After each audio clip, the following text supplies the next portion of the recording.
Hey family, Dr. Turpeau here, Black America's Love Doctor, sharing perspective with you on love and life. And if you like these videos, please click like, subscribe to this YouTube channel, and definitely share these videos with people that you think might like the topics that we discuss. So I'll adjust my lighting a little bit here. All right. Okay. So eager to get into the video this evening. And we have a question this evening, and I'm going to address the question that the viewer was wanting to know about. So here we go. So let's see what she says. All right. She says here, I think this is it. Yes, she says, Dear Dr. Turpeau, I have been married for 8 years. My husband has prostate cancer. I am 38 years old. I do not plan to have any children, but I would like to be in a relationship that is sexually penetrating.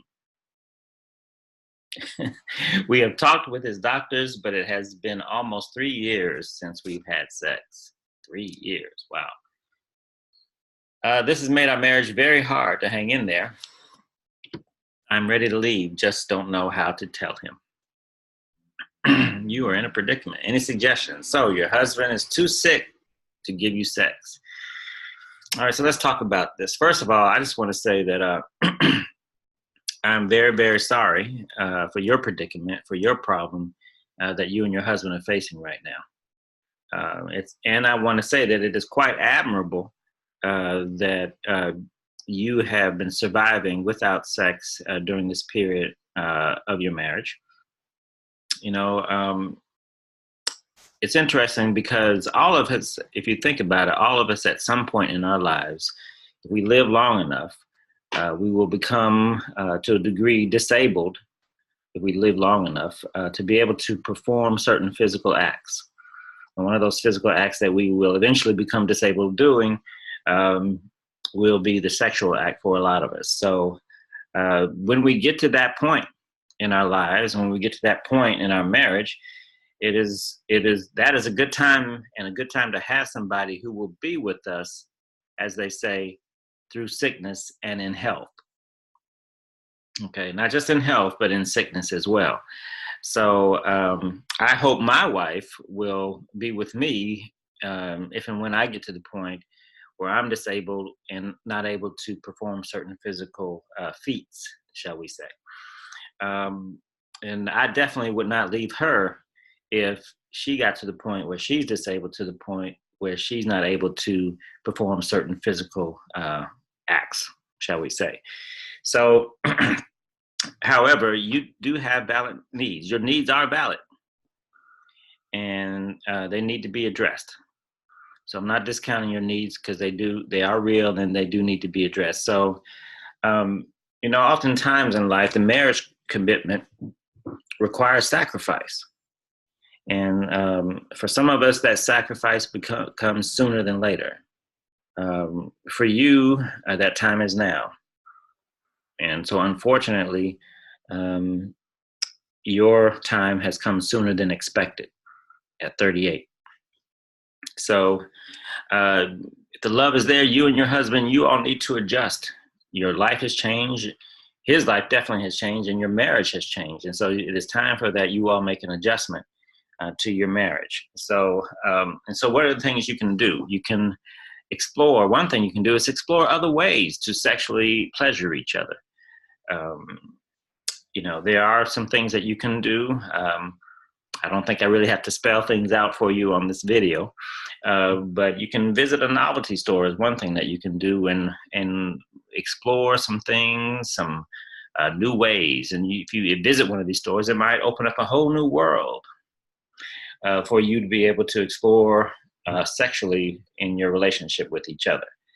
So that's one of the things you can do. And I also want to just tell you that what marriage is about. Marriage is about sex, yes, but there are other reasons to be married besides sex. There's other things in life besides sex. You know, I think in our culture, we are hypersexual. In our culture, we glorify sex like it is the greatest thing, the only thing in the world. Now, don't get me wrong, it is pretty wonderful. So I'm not going to deny that. However, life is about more than sex. Marriage is about more than sex. Okay. And so hopefully you and your husband have more than just sexual compatibility. This is why I harp on in my book, The Harmonious Way, that we choose somebody that we're compatible with, because if certain things change, like your sexual desire, your sexual compatibility, if these things change, you need a lot more things holding you together, because if you only have a few things holding you together, if that changes, boop, you have nothing left. But if you are more compatible in a lot of different areas, then you have more things. When one or two things change, you have more things holding you together. So hopefully in your relationship, you have some more compatibility than just around sexuality.